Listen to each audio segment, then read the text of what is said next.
It is Thursday, July 23rd, 2026, and this is The High Road, Logistics and Leadership. I'm Elena Rossi, and I keep the rest of these folks honest. I'm Jules Sterling. This is Buck Reynolds. And I'm Dan Miller. We have a great show for you today. Yesterday we really got into the weeds on those Canadian tariffs and the ban on Chinese-owned tech in our connected trucks. Look, we even touched on how manufacturers are using agentic AI to pivot sourcing in real time. But today, we're talking about the physical gear hitting the road. Right? It sort of feels like the industry is moving from what if to what is, especially with the Aurora news and some massive Q2 earnings that just dropped. Here's the deal. We've got a lot of miles to cover today, so we better drop the hammer and get into it. Look, the big play today is Aurora Innovation. They just launched their second-generation driverless truck platform, and it isn't some science project. It's built for production. Actually, it's a full hardware overhaul. They've integrated it into the International LT series through their partner, Roush. It's a 1,000,000-mile kit, Dan. 1,000,000 miles! Look, that is a full-field sprint for a Class 8. If they can make the sensors and the compute stack last as long as the engine, the ROI just changed for everyone. Right. And Aurora is saying they've cut the hardware costs by 50%. That's sort of the threshold for a lot of fleets to actually sign the check, isn't it? 1,000,000 miles?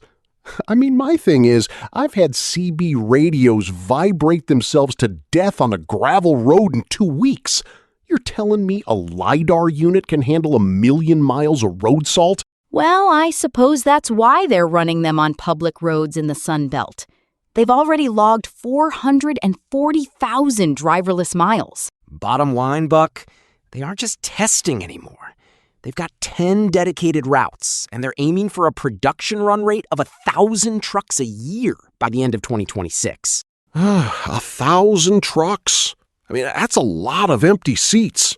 My thing is, we're losing the human factor, Dan. Data points don't feel a crosswind or smell a smoking brake. Well, okay. But the tech is sort of designed to feel those things, with thermal cameras and vibration sensors that don't get tired after 10 hours, right? You see, my concern is the liability shift. If a sensor fails and that truck is in a driver-out mode, the risk portfolio changes completely. It's not about the driver anymore. It's about the manufacturer. Look, that's why the hardware is redundant. Redundant braking, redundant steering. It's basically built like an airplane. Bottom line, it's getting more reliable than the people behind the wheel. I mean, I'll believe that when I see one back into a tight dock at 3 a.m. in a blizzard. Until then, it's just expensive scrap metal in my book. Always the skeptic, Buck. But look at the numbers from Knight Swift. They just reported $2.1 billion in revenue for Q2. It sort of looks like the freight recession is dead. Look, that was a statement quarter. Revenue up 12% year over year, and they crushed the EPS estimate by over 23%. It was a touchdown. And if I may point out, the U.S. Express over-the-road division finally hit profitability. That's the first time since the acquisition that they've actually made a cent. Right? Their operating ratio improved 360 basis points to 91%. That's sort of incredible given where they started. Look, CEO Adam Miller is calling it a supply-driven recovery.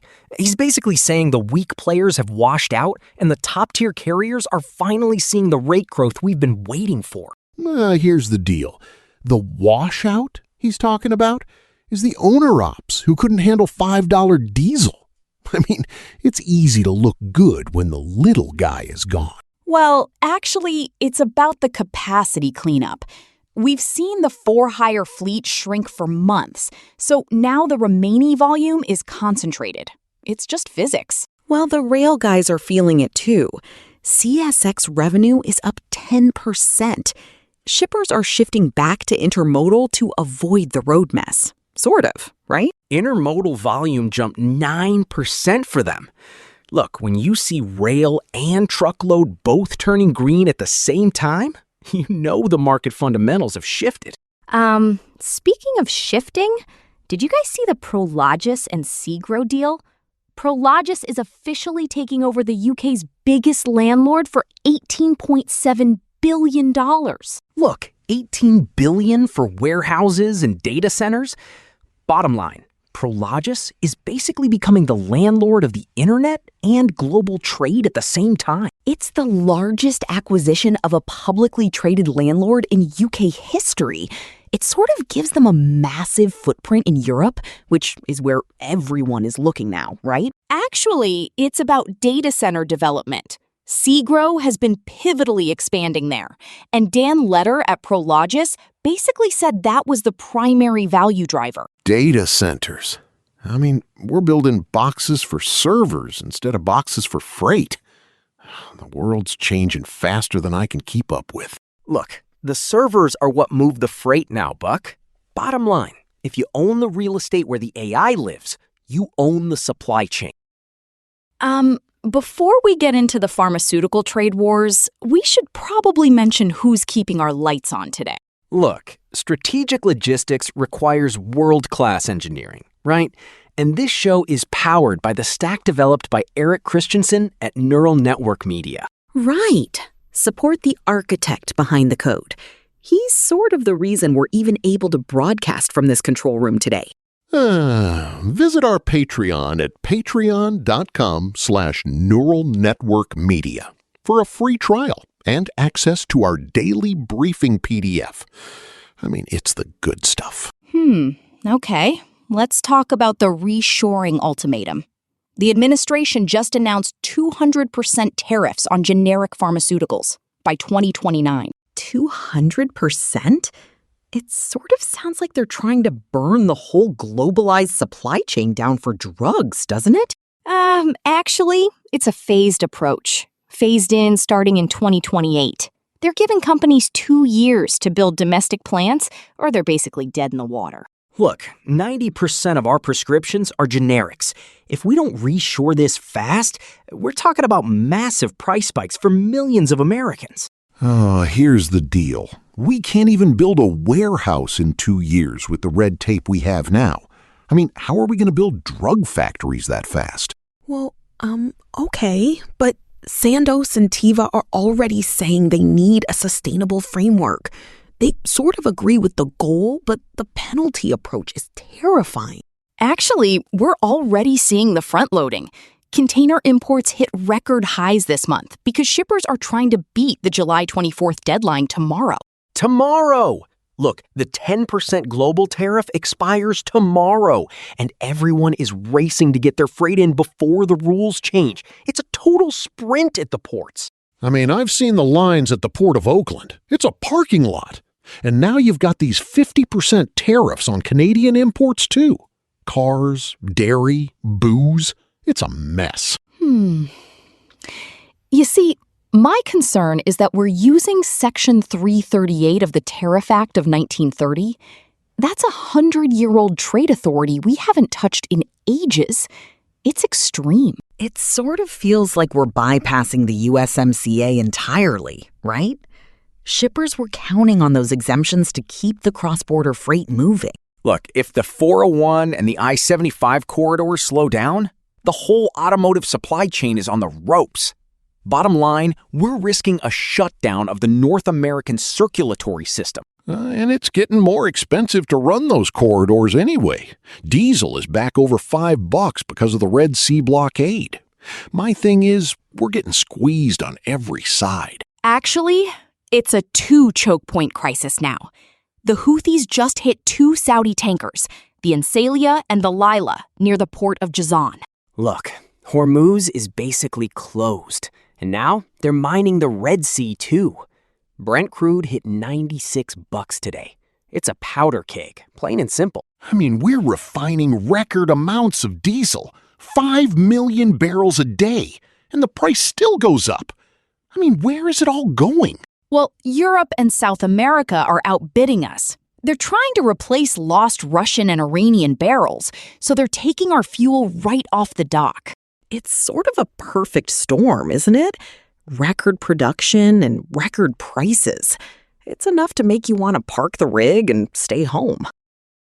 Now it's time from the Sleeper Cab, our Thursday segment where we get real about what's actually happening out there on the asphalt. I've been looking at what they just did in Pennsylvania, and I've got to say, it's about time someone stepped up to protect the profession. Governor Shapiro signed Act 50 on Monday, and here's the deal. It's the biggest crackdown on CDL mills we've ever seen. Look, Buck, we've heard the term, but for folks outside the cab, what are we really talking about with these mills? We're talking about unauthorized schools churning out drivers who have a license but don't have a clue, Dan.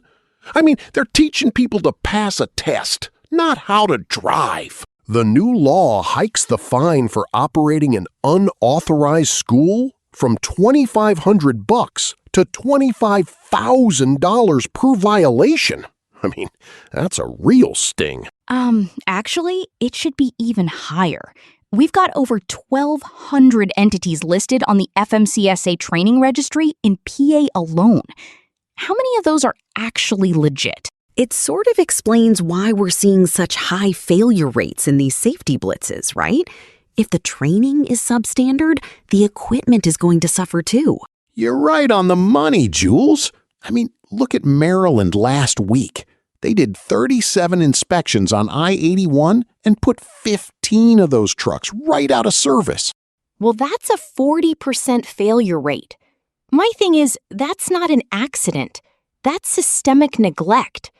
It starts with a driver who wasn't trained to spot a cracked rotor. And it's not just Maryland. Arizona and Ontario are reporting hundreds of violations this month. Reckless driving, bad brakes, bald tires. I mean, it's basic stuff. Look, and it's not just the equipment. We've got the ELD cliff now, too. Any carrier using those 12 uncertified ELDs is being put out of service on the spot. My thing is, if you can't even pick an ELD that's on the registered list, you probably shouldn't be managing a fleet. I mean, the education phase is over. Now it's the sideline phase. Well, okay. But it's a tough labor market, Buck. Fleets are sort of desperate for anyone with a CDL, which is why these mills are thriving, isn't it? I mean, desperation is no excuse for putting an unqualified driver in an 80,000-pound missile. Real pros are made through real training. Don't let a paper pusher at a mill put your life or your rig at risk. From the Sleeper Cab, that's a wrap. Look, let's pivot to the money again. Penske Automotive Group might be going private. $13.8 billion bid on the table. It sort of suggests that Roger Penske and Mitsui think the public market is undervaluing them, right? Their service and parts business grew 9% this year. Actually, it's a smart move to go private if you're focused on long-term infrastructure. You don't have to explain every quarterly dip to a bunch of analysts. Bottom line, Penske is betting on a resilient, service-heavy model. Look, if new truck sales are volatile, you make your money on the repairs and the leasing. Right. And speaking of specialized freight, A. Dewey Pyle just expanded their box truck brokerage. They're targeting that flexible middle market freight. Box trucks? I mean, we're talking about the gear that's too big for LTL, but too small for a 53-footer, right?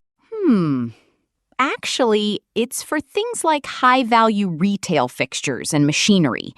Shippers want to avoid the handling risks of traditional LTL cross-docking. Look, it's a point-to-point play. Bottom line, if you can move a 26-foot load directly without touching it 5 times at different docks, you're saving the cargo and the margin. It sort of mirrors what Tractor Supply is doing with Instacart. Same-day delivery from 2,400 locations. Even for the rural folks, sort of, right? I mean, I want to see an Instacart shopper try to put a power tool and 3 bags of livestock feed in the back of a hatchback. That's a sight I'd pay to see.